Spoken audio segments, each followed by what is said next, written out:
Nous allons traiter le sujet qu'est-ce qui fait varier les génomes. Donc tout d'abord, qu'est-ce qu'un génome? Un génome est l'ensemble des gènes qui sont présents dans le noyau d'une cellule à un instant T.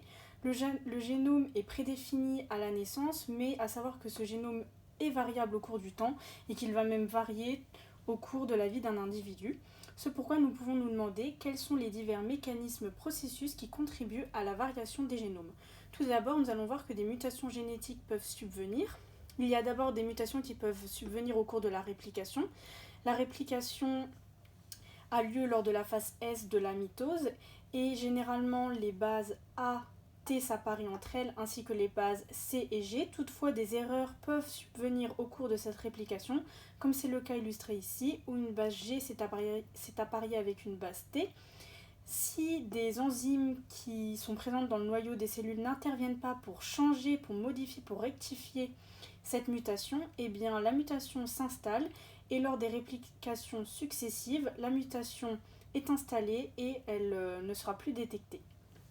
Des mutations ponctuelles peuvent également subvenir, par exemple dues à des agents mutagènes, comme c'est le cas des rayons X, des rayons UV ou de l'acide nitreux qui vont déformer l'ADN, entraîner une perte de segments de l'ADN ou encore apparier de mauvaises bases entre elles.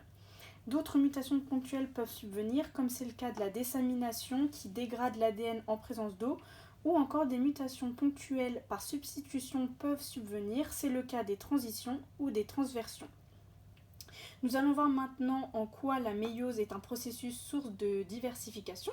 Tout d'abord, il y a le brassage inter- et intrachromosomique qui sont source d'une grande variation des génomes, puisque le brassage intrachromosomique va en fait lors de la prophase 1 de méiose entraîner un appariement des chromosomes qui va entraîner des chromosomes recombinés avec des gènes différents par rapport aux gènes de départ, ou encore par exemple le brassage interchromosomique qui lui est dû à une répartition aléatoire des chromosomes en métaphase 1 de méiose qui va entraîner des gamètes toutes différentes qui ont 25% de chance chacune d'être produites. Ces processus sont une grande source de diversification des génomes.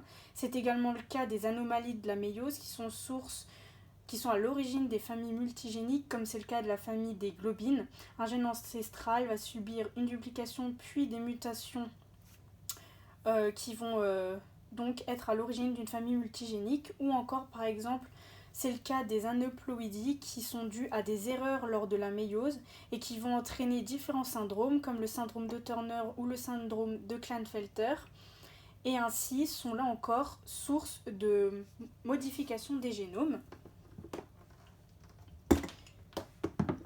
Nous allons voir en quoi la fécondation est un processus source d'une grande diversité, à savoir que chaque homme et chaque femme peuvent produire 2 puissance 23, soit 8 millions de gamètes, puisque ces gamètes ont une probabilité égale de se rencontrer entre elles. Cela fait 64 000 milliards d'individus différents possibles lors d'une fécondation. Cela est visible à l'aide d'un échiquier de croisement. Et donc, ainsi, nous comprenons en quoi la fécondation est source d'une grande diversité de génomes, puisque ces gamètes étant toutes génétiquement différentes, les 64 000 milliards d'individus possibles sont également génétiquement différents. Nous allons voir maintenant en quoi l'allogamie est un mécanisme favorisé chez de nombreuses plantes. Donc tout d'abord, qu'est-ce que l'allogamie? L'allogamie est un système de reproduction de fécondation croisée.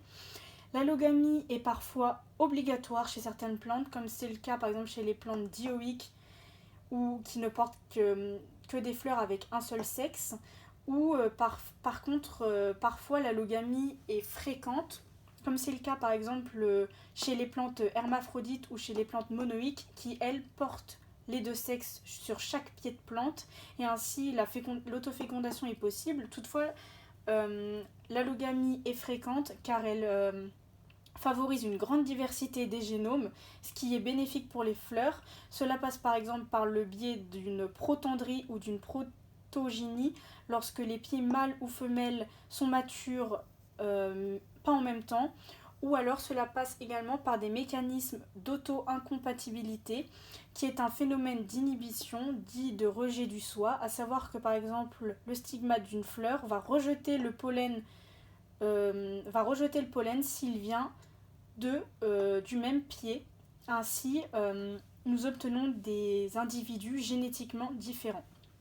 Pour conclure, divers processus ont lieu et permettent une grande diversité des génomes.